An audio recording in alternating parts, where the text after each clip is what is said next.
बाबा जी, आपका खत मिला। यूं लगा मेरे घर से कोई आ गया। आपका खत मेरे हाथ में है। ऐसा लग रहा है आप मेरा हाथ पकड़े हुए हैं। छोड़ना नहीं। 2 दिन से यहाँ बारिशें हो रही हैं और मैं घर में बैठी हुई हूँ। अपने घर में बारिश में कितना नहाती थी। अम्मा डांटती थी, मुझे और मजा आता था। आसमान की तरफ देखकर कहती थी, अल्लाह साहब और बारिश भेजो। याद है अब्बा जी, एक दिन बहुत बारिश हो रही थी। आपको मुझे स्कूल छोड़ना था। आपके साइकिल की पहिए की हवा निकल गई थी, वो मैंने निकाली थी। स्कूल नहीं गई और बारिश में नहाती रही। भाई हमेशा मुझसे लड़कर मुझे घर में ले जाता था और मैं रोती हुई आकर आपसे लिपट जाया करती थी। बाबा जी, यहाँ कोई मुझसे लड़ता ही नहीं है। बहुत खामोशी है। मैं तो आपकी लाडली थी, फिर मुझे इतनी दूर क्यों भेज दिया? अम्मा कैसी? किसको डांटती? चिड़ियों से बातें कौन करता है? बकरियों को चारा कौन डालता है? तुम्हारी पगड़ी में कलफ कौन लगाता है? बहुत कुछ लिखना चाहती हूँ बाबूजी, लिखा नहीं जा रहा। तुम सब बहुत याद आते हो। तुम्हारी लाडली।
बाबा जी, नाराज हो?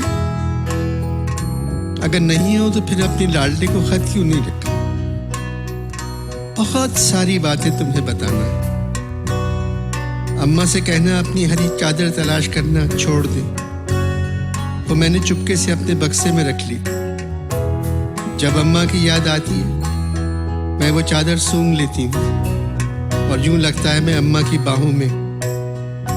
तुमने जो कलम भाई के पास होने पर उसको दिया था वो भी मैं ले आई। अब भाई कलम ढूंढेगा तो मुझे याद करेगा। तुम्हारी टूटी हुई ऐनक भी अपने साथ ले आई। सारा दिन शीशे जोड़ने की कोशिश करती रहती हूँ और तुम सामने बैठे रहती हो। बाबा जी, इन्हीं बातों से तो मेरा दिन कट जाता है। बाबा जी, मैंने कल रात एक ख्वाब देखा। तुम, अम्मा, भाई सहन में बैठे बहुत खुश नजर आए। बाबा जी, मगर मैं उदास हो गई। आम के पेड़ पे जो मेरा झूला था ना, वो नजर नहीं आया। तुम लोगों ने ऐसा क्यों किया? उसे डलवा दो। मैं भी उसी झूले पर बैठती हूँ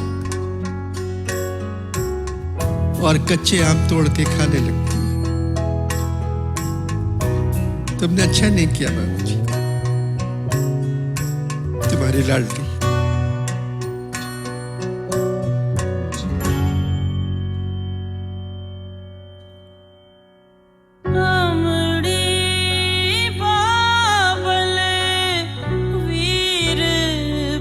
तक